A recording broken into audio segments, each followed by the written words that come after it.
하나님은 하나님 말씀을 결실을 맺지 못할 게 분명해 보이는 자리들까지도 뿌리고 또 뿌리시는 분이었더라는 거예요. 이게 우리한테 어떻게 설득이 돼요? 상식도 아니고 일반적이지도 않은 일이 말이죠.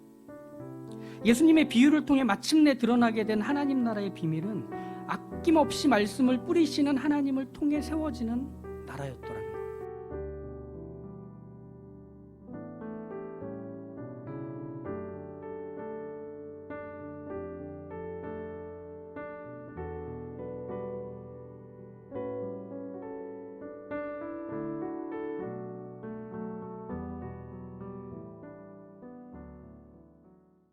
예수님의 씨 뿌리는 자의 비유는 우리 참 많이 들어왔던 설교의 주제 또 내용 본문 중에 하나일 겁니다. 이 비유는 씨가 뿌려진 다양한 상태의 땅들 그리고 그 땅에 뿌려진 씨의 결과를 통해서 하나님의 말씀을 전하는 것을 보여주고 가르치려고 하는 내용으로 우리에게 알려져 있죠. 이 비유는 바닷가에 몰려온 많은 그 사람들에게 예수님께서 가르치시는 교훈으로 되어 있는데, 예수님이 바다에 배를 띄워서 이 사람들이 많이 몰려있는 해변가를 향해서 가르침을 시작하시죠. 상당히 과학적인 접근입니다. 왜냐하면 낮에는 바람이 바다에서 육지로 불거든요. 그러니까 예수님의 말씀을 배 위에 올라서 하시면 바람을 따라서 몰려있는 사람들에게 전해지게 됩니다. 산에서 설교하셨던 그 장면, 거기서는 예수님이 산을 등에 지고 설교를 하십니다. 왜냐하면 산에서 골짜기 사이에 내려오는 바람을 통해서 그 예수님의 가르침, 그 목소리가 더 멀리 퍼지게 하기 위해서 상당히 예수님은 좋은 강사였던 것 같습니다. 자연을 활용해서 보다 더 많은 사람들에게 말씀을 전해 주셨던 분이죠. 그래서 3절에서 9절까지 예수님은 그 사람들에게 이 비유를 말씀하시고 나서 13절부터 32절까지의 내용은 이 비유를 이제 예수님과 가까이 있던 사람들 또 12제자들에게 가르치시는 걸로 채워져 있는, 그래서 정확히는 비유가 총 4가지의 비유가 나옵니다. 그래서 오늘은 첫 번째 씨 뿌리는 자의 비유를 볼 거고, 등불 비유, 스스로 자라는 씨에 대한 비유, 겨자씨 비유를 차례로 좀 말씀을 드리고 마무리를 해보려고 합니다. 예수님은 씨를 뿌리러 나가는 한 사람을 소개하며 이 비유를 얘기하십니다.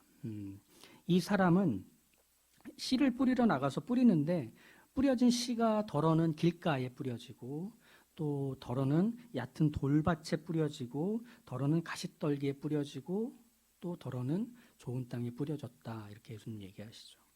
길가에 떨어진 씨는 새들이 와서 그 씨를 먹어버리게 돼서 뿌리도 내리지 못하고 그냥 사라지게 되는, 얕은 돌밭에 뿌려진 바로 그곳은 흙이 깊지 않아서 씨가 뿌리를 내리지 못한 채 너무 이르게 싹이 오르는 그 상황. 그래서 태양에 의해 금방 싹이 올랐다가 타버리는 일이 벌어진다 했죠. 가시떨기에 떨어진 씨는 돋아오른 가시들 사이에 떨어졌기 때문에 그 가시들이 둘러싸여서 제대로 결실하지 못하게 되는, 마지막으로 좋은 땅에 뿌려진 씨는 우리가 참 좋아하는 성경 구절이지 않나? 30배, 60배, 100배 이거 아닙니까? 무성하게 결실하게 되는 이 얘기들을 예수님이 얘기하실 때 당시 농경사회가 문화이고 경제의 전부였던 이 유대인들에게 있어서는 너무나 당연한 일상의 묘사였습니다. 다 알고 있는 얘기예요. 알고 있는 얘기니까 웃긴 얘기가 돼요. 왜냐하면 씨가 뿌려진 그 땅의 상태가 어떠냐에 따라 결실하지 못하거나 풍성하게 결실하게 된다는 걸 누구나 아는데, 야, 이 씨 뿌리는 자가 누군지 모르겠는데 참 칠칠 맞다. 좋은 땅에 뿌려야 하는 씨를 왜 길가에, 왜 돌밭에, 왜 가시떨기에 흘리고 다니느냐. 참 부주의한 사람이다라며 서로 마주보고 깔깔댔을 겁니다. 예수님의 이 말씀에. 그런데 거기서 예수님은 충격적인 말로 웃고 있는 사람들의 입을 다물어 버리게 합니다. 9절을 보시면 들을 귀 있는 자는 들을지어다, 이렇게 얘기하셨기 때문이죠. 왜 이게 충격이냐면 아는 사람은 알 거야. 이해할 수 있는 사람은 내가 무슨 말 하는지 다 이해할 거야.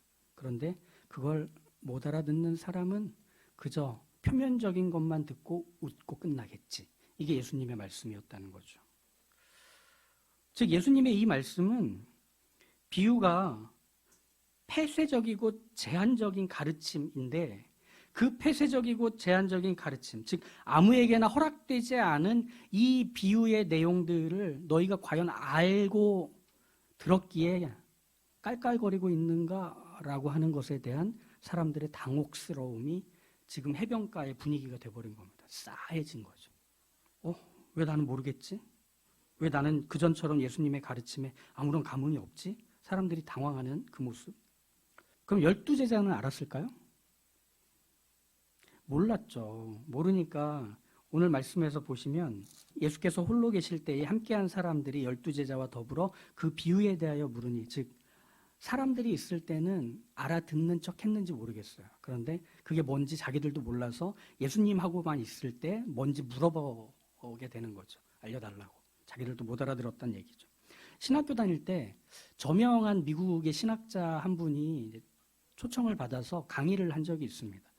그 전교생들을 다 모아놓고 그 신학자가 강의를 하는데 영어로 했겠죠. 그래서 교수님 한 분이 옆에서 통역을 해주시는데 미국 분들 특징이 그런 거 있잖아요. 이렇게 유머를 던져요. 위트 있게. 근데 이게 순서가 있어. 웃음의 순서가. 그 신학자가 영어로 유머를 딱 던지면 옆에 있는 교수님이 통역하기 전에 먼저 웃으세요. 그러면 그 교수님과 발맞춰서 영어를 알아듣는 사람들이 또 웃어요. 근데 그게 전부는 아니잖아요. 그러면 그 다음에 통역을 하고 나면 그제서야 대다수가 웃어요. 근데 그때 제가 신학교를 다닐 때 제 아내가 뉴질랜드 시민권자라는 얘기가 돌았거든요. 그러니까 처음에는 통역한 내용으로 웃다가 저도 눈치가 보이는 거예요. 그래서 점점 통역하는 교수님이 웃을 때 따라 웃기 시작했어요. 마치 알아듣고 웃는 것처럼. 야, 나도 뭐 아내가 뉴질랜드 사람이라 나도 영어는 좀 해. 뭐 이런 걸 좀 보여야 되는. 12제자가 말하자면 그랬던 거예요. 아는 척 했지만 서로 모르는. 그래서 예수님께 이것을 묻는데 예수님의 그것에 대한 반응이 참 제자들에게도 뭐랄까 건조하게 느껴진달까요? 하나님 나라의 비밀을 너희에게는 주었으나 외인에게는 모든 것을 비유로 하나니 이는 그들로 보기는 보아도 알지 못하며 듣기는 들어도 깨닫지 못하게 하여 돌이켜 죄사함을 얻지 못하게 하려 함이라. 이렇게 예수님이 얘기하시는, 말하자면 좀 선긋기 같은 느낌이랄까요? 그래서 내가 비유로 얘기하는 거야, 못 알아듣게. 이런 말입니다. 그렇다면 왜 예수님은 알아듣지도 못하는, 아무도 못 알아듣는 이 비유를 통해서 하나님 나라의 비밀을 얘기하고 계시는 걸까? 사실 이 부분 때문에 초기 교회에서 이단들이 자리를 잡을 때 이 예수님의 말씀들을 가지고 이단의 어떤 터를 마련하기도 했던 그 사건들이 있습니다. 당시 지중해 지역에서 성행했던 영지주의라는 철학이며 동시에 종교이기도 한 사상이 있었어요. 이 영지주의는 영적인 지식, 진리를 소유해야만 참된 자유, 구원을 얻을 수 있다고 가르치는 거였는데, 이 영적인 지식은 그러면 어떻게 얻게 되는가? 이 진리를 소유하고 있는 빛의 선생에게 가르침을 받아야 됩니다. 그런데 이 빛의 선생에게 가르침을 받는 제자들은 누구나가 아니라 선택받은 제자들에게 따로 앉아서 마치 비밀을 전수하는, 비기를 전수하는 것처럼 그런 폐쇄적이고 제한적인 방식으로 진리를 전수했다. 이게 영지주의에서 진리가 전수되는 방식이었습니다. 그러다 보니 이게 초기 교회의 형태 안에서도 예수님이 12제자를 뽑은 것, 그리고 그 12제자를 통해서 우리가 하나님의 말씀과 복음을 알게 되는 것은 모두 이런 영지주의의 프로세스 안에서 진행되는 거라는 생각들을 가지게 된 거죠. 왜냐하면 그런 분위기가 있기 때문에. 게다가 예수님이 하셨던 들을 귀 있는 자는 들을지어다, 이 말이 마태복음 7장에서 나오는 예수님의 가르침하고도 좀 맥락이 이어져서 이 영지주의적인 프로세스를 교회 안에도 들이려는 시도들이 더 강렬했던 것이죠. 이거였습니다. 거룩한 것을 개에게 주지 말며 너희 진주를 돼지 앞에 던지지 말라. 그들이 그것을 발로 밟고 돌이켜 너희를 찢어 상하게 할까 염려할지니. 이렇게 얘기하죠. 예수님의 이 말씀은 영지주의적인 프로세스를 더 지향하는 것처럼 들리지 않나요? 개, 돼지에게 어울리지 않는 걸 줘봤자 망가질 뿐이야. 그러니 선심 쓴다고 애써 돼지 목에 진주 목걸이를 걸어주면 너 돼지한테 물린다. 이게 예수님께서 하신 말씀이죠. 돼지 목에 진주 목걸이가 가당키나 한가?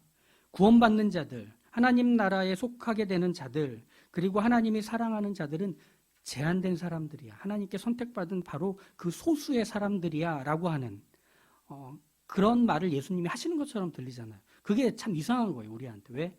예수님이 정말 그런 분이실까? 성경이라는 것은 그렇게 문턱이 높은 걸까? 하는 생각도 하게 됩니다. 오늘 휘웅 형제 어머님을 휘웅 형제가 모시고 온다고 금요일에 그 성경 공부 마치고 이제 얘기를 하는데 이런 얘기를 이제 저한테 하는 거예요. 목사님, 엄마가 교회에 오신다는데 오늘 설교 시간이 조금이나마 그 엄마에게 들릴 수 있게 제가 미리 성경을 좀 가르쳐 드려야 될 것 같아요. 이렇게 얘기를 하더라고요. 너무 이쁘죠? 효심 지극해서 교회 앞에 효자비를 세워야 될 것 같아요. 휘웅 형제에겐 자신이 지금 누리고 맛보고 있는 하나님의 말씀의 그 은혜, 그 감격, 그 깨달음, 이거를 사랑하는 엄마도 같이 누릴 수 있으면 하는 바람으로 성경이 그렇게 어렵지 않아, 엄마. 그리고 설교 듣는 거 그렇게 힘든 거 아니야. 엄마도 들을 수 있어. 라고 해주기 위해서 엄마를 도와주려는 마음이었겠죠. 그런데 기독교 신앙이 또 교회가 앞서 얘기한 것처럼 이렇게 폐쇄적이고 선택받은 자들만이 들어올 수 있는 엘리트주의적인 형태를 띠고 있는 것이라면 휘웅 형제가 틀린 거 아닌가요?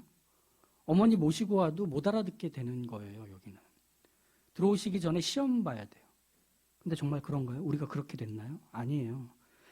우리가 안 듣고 싶었을지는 몰라도 하나님의 말씀을 듣지 못하게 막거나 제한하는 건 없어요. 그런데 예수님이 그런 얘기를 했을까? 그걸 가르침으로 말씀하신 걸까? 들을 귀 있는 자에게만 이 하나님 나라의 비밀을 알 수 있도록 난 비유로 말해서 모두가 못 알아듣게 하겠다. 이렇게 얘기하신 걸까? 우리가 아는 예수님이 아니잖아요. 참 낯설잖아요. 그렇죠? 예수님께서 드러내고자 하시는 그 가르침의 핵심을 보다 더 효과적으로 전달하기 위한 일종의 아이러니의 방식을 동원해서 말씀하고 계시는 내용들이라고 이해하시면 좋겠습니다. 예수님이 하신 그 말씀, 보기는 보아도 알지 못하고 듣기는 들어도 깨닫지 못하게 하여 돌이켜 죄사함을 얻지 못하게 하려 하겠다. 이건 이사야서 6장에 나오는 말씀인데 한번 들어보십시오. 여호와께서 이르시되 가서 이 백성에게 이르기를 너희가 듣기는 들어도 깨닫지 못할 것이요 보기는 보아도 알지 못하리라 하여 이 백성의 마음을 둔하게 하며 그들의 귀가 막히고 그들의 눈이 감기게 하라. 염려컨대 그들이 눈으로 보고 귀로 듣고 마음으로 깨닫고 다시 돌아와 고침을 받을까 하노라. 하나님은 혹시라도 눈으로 보고 귀로 듣고 마음으로 깨달아서 다시 하나님께 돌아와 고침을 받고 회복이 될까 염려하신다고 합니다. 이상하죠. 우리가 아는 하나님 아니죠. 저것들이 혹시라도 은혜 받아서 변화되면 어떡하지? 노심초사하시는 하나님처럼 이렇게 얘기가 되는 게 참 낯섭니다. 그런데 이 이사야서 6장 9절의 처음 문장을 다시 한번 들어보십시오. 여호와께서 이르시되 가서. 이사야서 6장의 제목은 우리에게 알려진 대로 이사야의 소명장이라고 합니다. 하나님이 이사야를 불러서 선지자로 세웁니다. 하나님의 말씀, 하나님의 마음, 하나님의 뜻을 이스라엘에게 전하는 선지자로 하나님이 부르셨습니다. 그래서 그에게 그 소명을 맡깁니다. 그래서 가라 하고 얘기하시는 거죠. 그러면 들어도 깨닫지 못하게 하시려고, 보기는 해도 알지 못하게 하시려고 하나님의 말씀을 맡은 선지자를 보낸다? 뭔가 이상하지 않나요? 오히려 하나님께로 돌아오지 못하도록 하기 위해서는 선지자를 보내시면 안 돼요. 하나님의 마음과 뜻을 혹시라도 알게 해주는 모든 수단들을 오히려 막고 차단하셔야 돼요. 그렇지 않겠어요? 안 보내시면 될 것을, 말 안 하시면 될 것을, 심지어 예수님도 이 땅에 보내신 바로 이게 아이러니입니다. 역설입니다. 뭐냐면 하나님이 누구신지를 보여주기 위한 가장 강렬한 표현 방식이죠. 즉 하나님은 막힘이 없으신 분인 겁니다. 막을 수 없는 분인 겁니다. 포기가 없는 분이시기 때문에 예수님이 바로 그 하나님을 가르치시려고 이 씨 뿌리는 자의 비유를 하고 계시는 겁니다. 자, 다시 돌아와서 예수님의 이 비유에서 씨 뿌리는 자가 누구냐면 하나님 자신입니다. 그냥 씨를 뿌리는 자가 아니라 아낌없이 씨를 뿌리는 자입니다. 왜죠? 좋은 땅에만 뿌리기 위해서 가슴팍에 이 씨 주머니를 꼭 안고 가서 그 좋은 땅에 도착하고 난 후에 뿌리는 게 아니라 길가에 뿌립니다. 돌밭에 뿌립니다. 가시덤불에 뿌립니다. 3절부터 다시 읽어보면 떨어짐에, 덜어는 이 단어가 계속 반복되고 있어요. 그러니까 이 씨 뿌리는 자가 부주의하게 실수로 길가와 돌밭과 가시덤불에 씨를 뿌린 게 아니라 이 단어가 계속 반복이 되면서 이게 씨 뿌리는 자의 의지였다는 걸 확인하게 되는 거예요. 씨 뿌리는 자가 어디로 씨를 뿌리러 가는가? 돌밭에 뿌리러 갔던 거예요. 길가에 뿌리러 갔던 거예요. 가시덤불에 뿌리러 갔고 좋은 땅에 뿌리러 갔던 거예요. 참 이상하죠. 우리의 상식으로 보면 좋은 땅에 씨를 뿌리러 가는 걸음, 그에게는 30배, 60배, 100배의 결실을 기대하며 그 씨를 뿌리러 가는 즐거운 걸음을 보이는 농부의 모습이기를 이 씨 뿌리는 자에서 확인하고 싶을 텐데, 이 두 동사는 모든 상태의 땅에 동일하게 쓰여져 있다는 걸 보면 이 두 동사의 주체가 되는 씨 뿌리는 자가 적극적이고 주도적으로 각자의 땅에 씨를 뿌리고 있는 중이라는 것을 확인하게 되더라는 거죠. 이 사람은 왜 이렇게 부주의하고 아는 게 없지? 농사를 지어서 수확할 생각이 있는 거야, 없는 거야? 이런 생각이 우리에게 먼저 들 수밖에 없도록 하는. 맞습니다. 씨 뿌리는 자는 부주의하고 낭비가 심한 것임에 분명해 보입니다. 그런데 이렇게도 생각해 볼 수 있지 않으세요? 사실 이 사람은 아낌없이 씨를 뿌린 것에 대해서 실패한 게 없고 실수한 게 없습니다. 왜죠? 좋은 땅에 뿌렸던 씨앗들이 30배, 60배, 100배의 결실을 맺었기 때문입니다. 그는 손해본 거 없습니다. 자기가 원하는 거 이미 얻었습니다. 근데 자기가 원하는 건 수확을 하는 것뿐 아니라 길가와 돌밭과 가시덤불에도 씨를 뿌리는 걸 그가 원했을 뿐인 겁니다. 우리가 이해할 수 없어도 말이죠. 우리가 동의하기 어려워도 말이죠.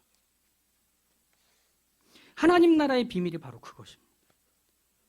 예수님의 비유로 소개되듯이 열매를 맺지 못할 것처럼 보이는 그곳까지 아낌없이 씨를 뿌리는 그 모습이 하나님의 나라다 이겁니다. 하나님은 하나님 말씀을 결실을 맺지 못할 게 분명해 보이는 자리들까지도 뿌리고 또 뿌리시는 분이었더라는 거예요. 이게 우리한테 어떻게 설득이 돼요? 상식도 아니고 일반적이지도 않은 일이 말이죠.